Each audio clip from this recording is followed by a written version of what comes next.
Blessed love, welcome, Wagwan, Tanestalin. Welcome to episode 2 of I Reason. Yeah, we're forward, we're back, we're forward. It's me, Sinai Flaria, and as usual, I'm joined by my wonderful co-host, Mr. Asher Heights. Up full, you don't know the cup full. It's me, I say, give thanks to life. Yeah, man. We're here again, people, giving you one more strong of I Reason. Blessed love, give thanks. Yeah, so last week was our first episode. How did you find the reaction from everybody? It's well received. I'm going to give thanks to everyone who give them feed forward through whatever means they give it. I give thanks. It was well blessed. I got a lot of feedback from people who were saying they were just glad that we decided to launch a platform like this. A lot of people were saying it sounded real, it sounded authentic, it was good to have a Rasta perspective on issues. So Thank you to everybody who sent texts, who emailed, who Facebooked, WhatsApped. We appreciate all the feedback, and we will be addressing like some of the topics that people wanted us to discuss in the coming weeks as well. So thank you so much for tuning in. To everyone who was sharing it around on WhatsApp, because I even got it sent to me, you need to listen to this podcast, and I was thinking it's me. True, but we appreciate all the love and support, guys. Yes, sir. And as usual, if they want to get in touch with us, how can they get in touch with us, Asha? Yeah, through the Facebook and through the Instagram, I Reason. It's me I say podcast. It's me I say, and don't forget the hashtag I podcast. Yeah, and through the email. What the email is again? The email address is iniareason@gmail.com. That's INIAHREASON@gmail.com. All right, so boy, it's been a good week, innit?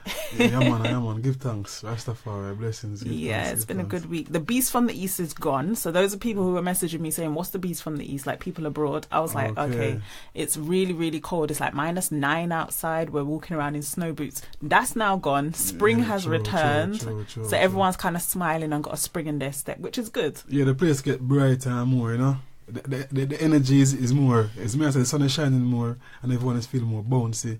I will give thanks. Sun is shining, the weather is sweet. True. All right, stop. I'll leave the singing to you. You're the artist around here, you know what I mean?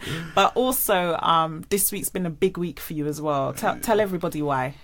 Yes, my people, give thanks, On the 7th of March, I released a single called Tradinger Road, featuring reggae artist, superstar from Jamaica, Lutan Fire. Woo! Yeah, yes, I give you get thanks.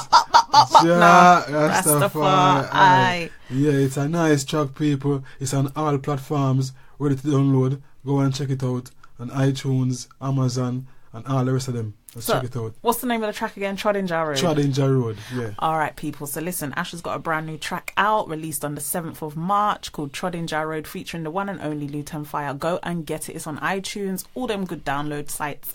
Make sure you go and support. Yes, sir. Well done, Asher.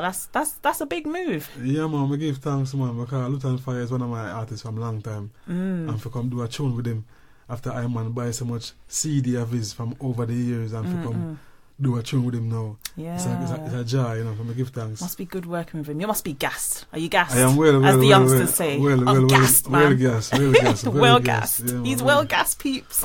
True. All right, so that was also this week. And then just fast forward one day before you released your track, on the 6th of March, it was a big day as well because Ghana celebrated 61 years of independence. Yes.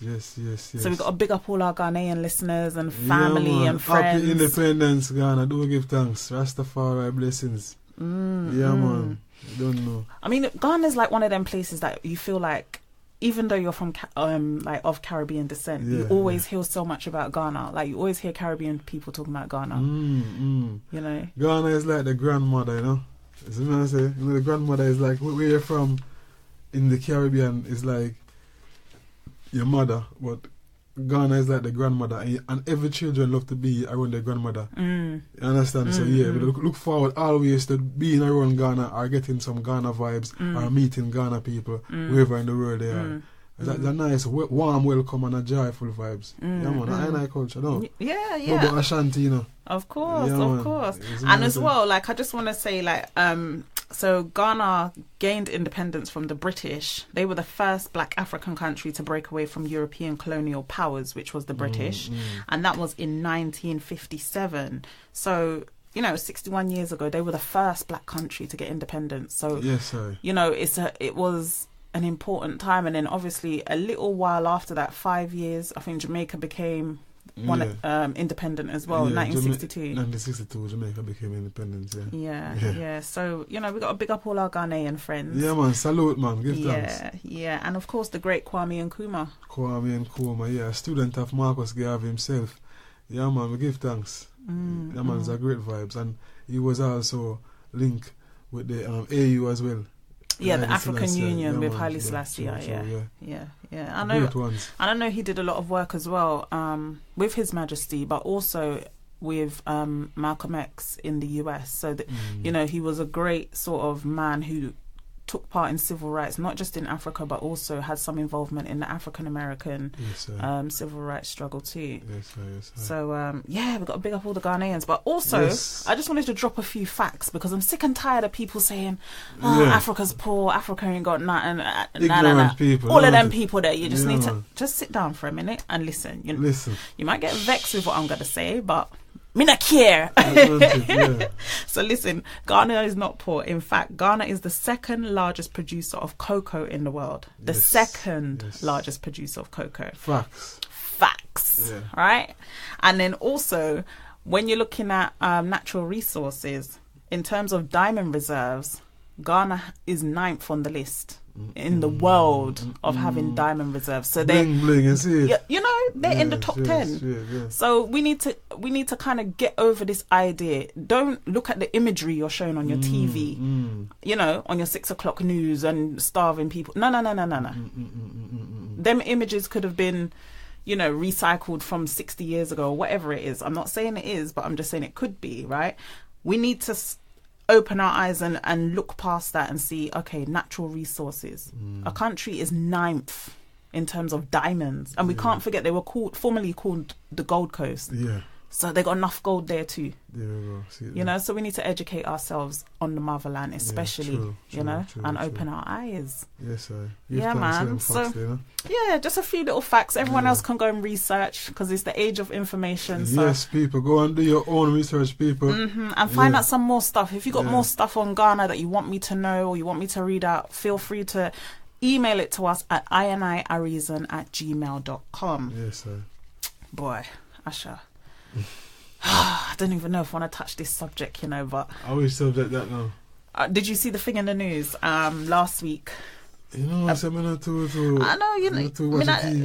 I know that, but it was just kind of disturbing. So I know people ask me to talk about it. I'm going to touch on it briefly. Besides this skin bleaching thing, but it's gone to a new low now. I think with the government has warned pregnant women in Ghana against taking skin bleaching pills to lighten the skins of their babies while they're still in their womb.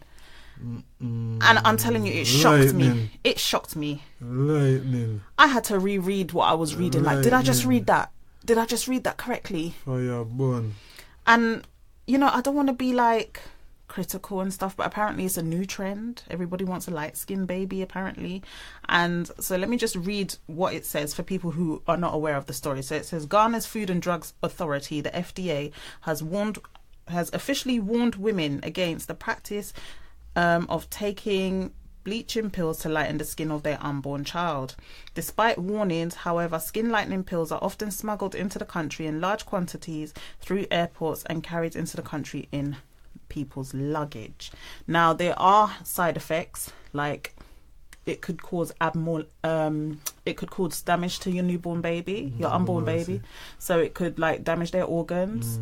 They could come out abnormal. But women still seem to be going down that route. I mean, what do you make of the whole thing? Is it for true, or is it allegation, or is it what? Is it for fact?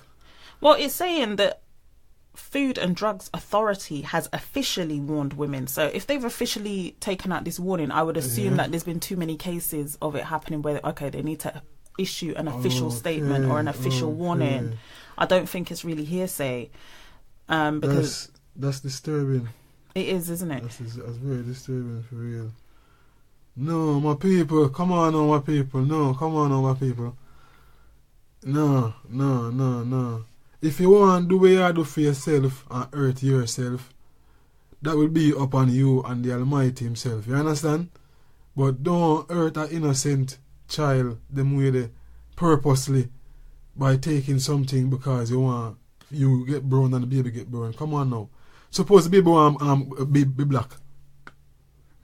You can't get the baby in a colour because you want the colour. Suppose when baby want to stay black, I want to stay dark, I want to stay whatever. Nah man. Them things are some illness. Them things are some mental illness thing that. Yeah. Some mental illness thing that start. That don't sound right. No. No. I mean, I think for me, it was heartbreaking and it was like a new low. Like, we hear about people bleaching their own skin.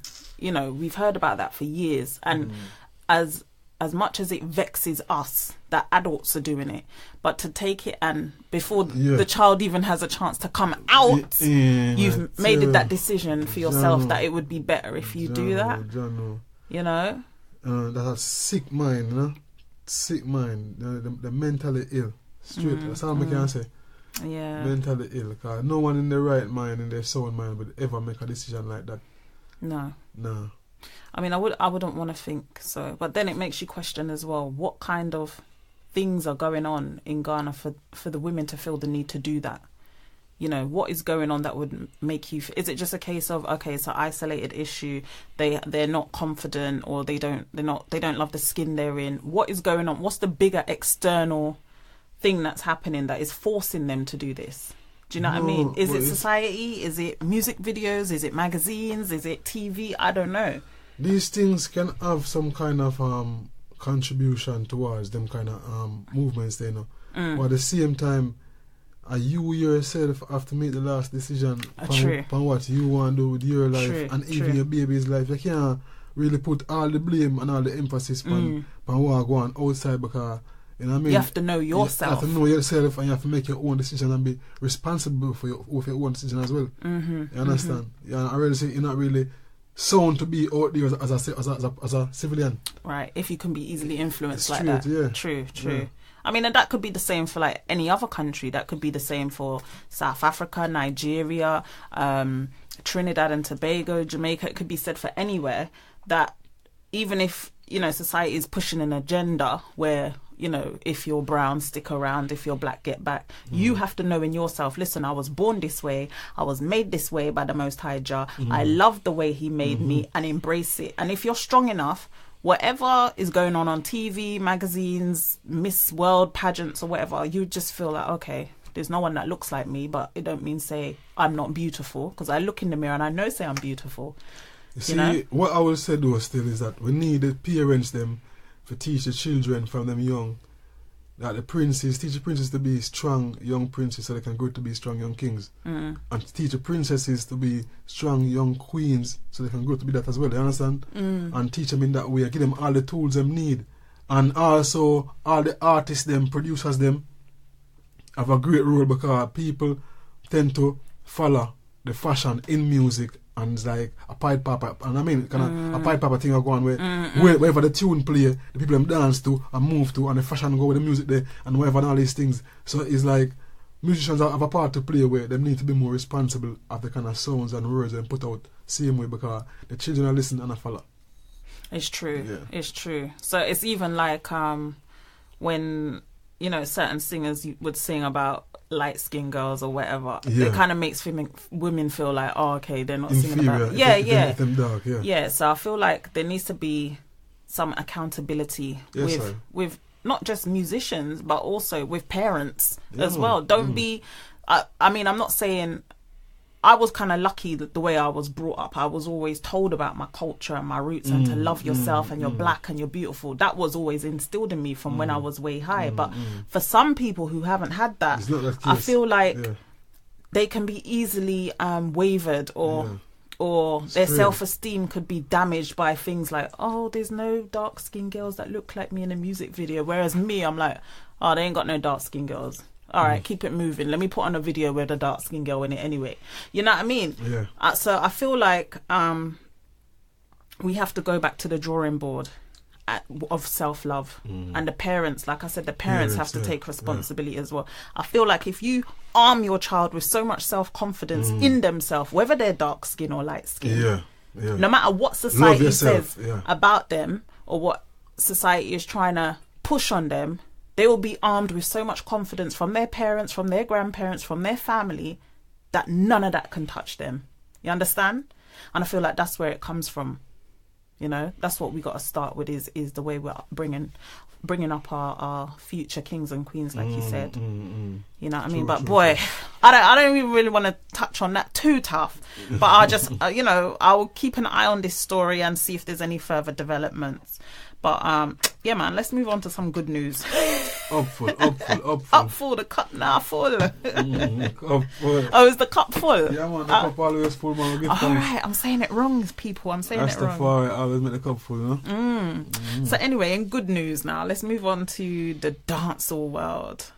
So we got a big up Bounty Killer, who received an award at the Jamaica Reggae Industry Awards for his work mentoring other dancehall artists. Yeah, I mean, I think it's amazing. Just from one artist, we've been able to get all these other artists come out. But for me, it's got me questioning, like, where's the reggae equivalent to Bounty Killer? Where's the Bounty Killer of the reggae industry busting all these new artists, bringing them to the forefront? I don't really see it. Where is he? Or where is she? Because I don't see it either. Yeah, and it's kind of a shame because, you know, the reggae side would be, you know, people are supposed to be more conscious and more have this idea more of like unity and helping one another and loving each other. Yeah. But in terms of like bringing through new talent, actions. Yeah, it's like I can't really see it. And it's not words, but no actions. You know. Yeah. What if I sing about I love you and I love this and unity this and ray. Bag of love song and bag of song about righteousness and all these things, but yet still, in reality, I them alone I go up on tour. I them alone and bread basket full. I them alone I drive in the latest. I them alone live in the big mansion, and then I really help nobody else and no one else. I just them I eat all the while. And they really care about nobody else but themselves. You see what I say?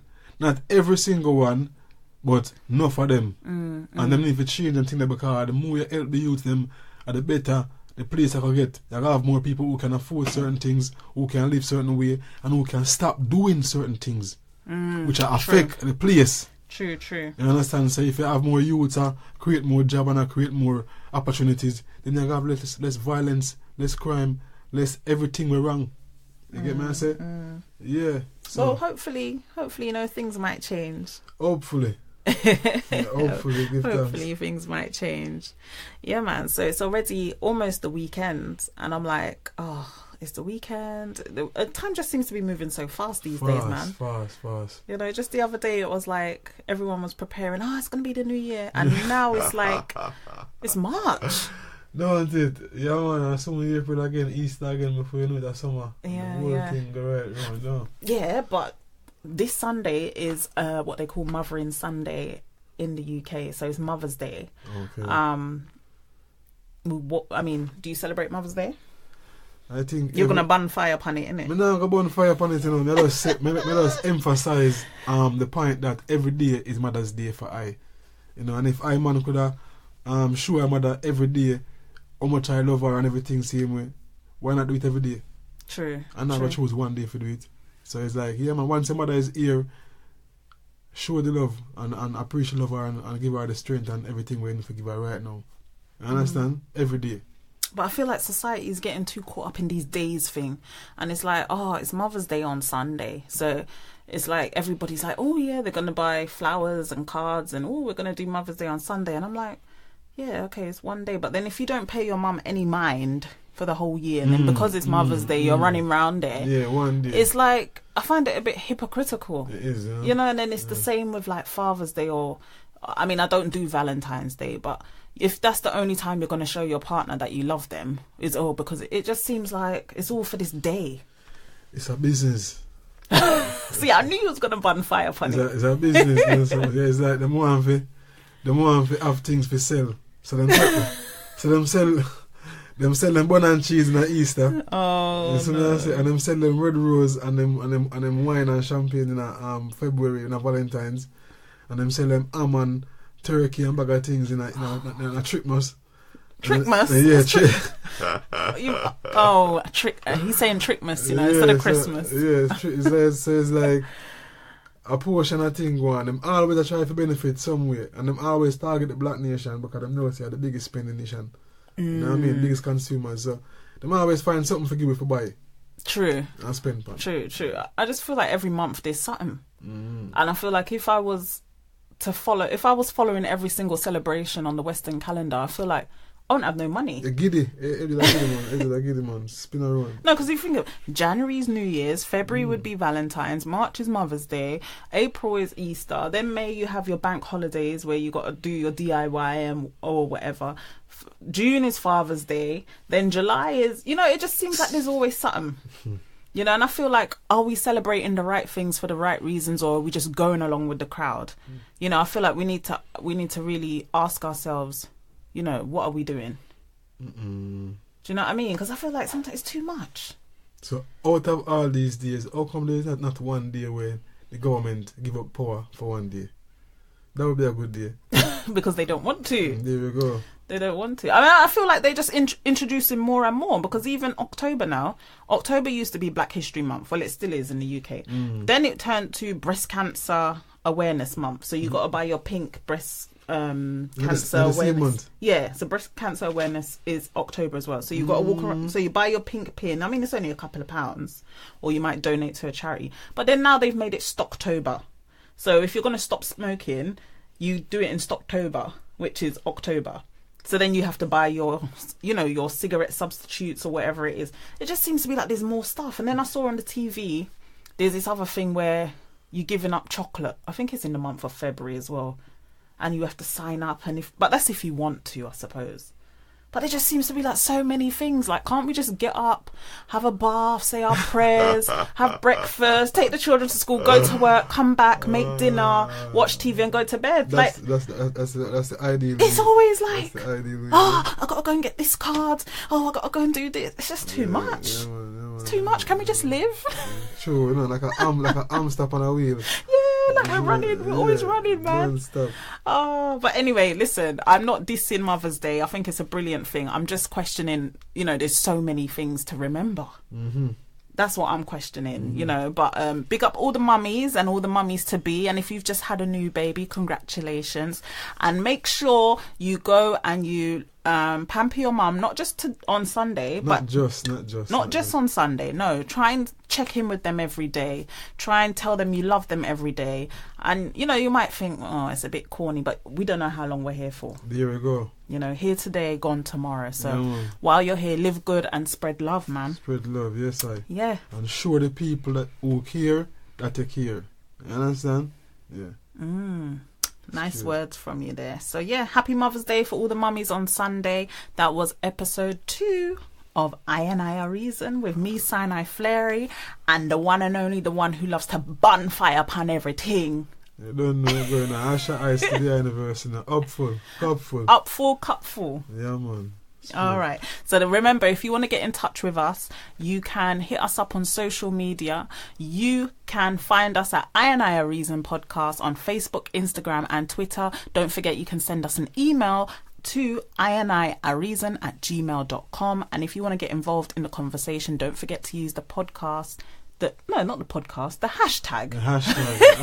hashtag INI podcast. Until next week, we will be back same time, same place with the same good vibes, talking about all the things you want us to talk about. My name is Sinai Flary. Give thanks for listening. One aim, one perfect love, one respect, one love. Sure. I and I Are Reason. I and I Are Reason. I and I Are Reason. Just I and I Are Reason, Yeah, just I and I Are Reason. Rastafari. I. Give thanks.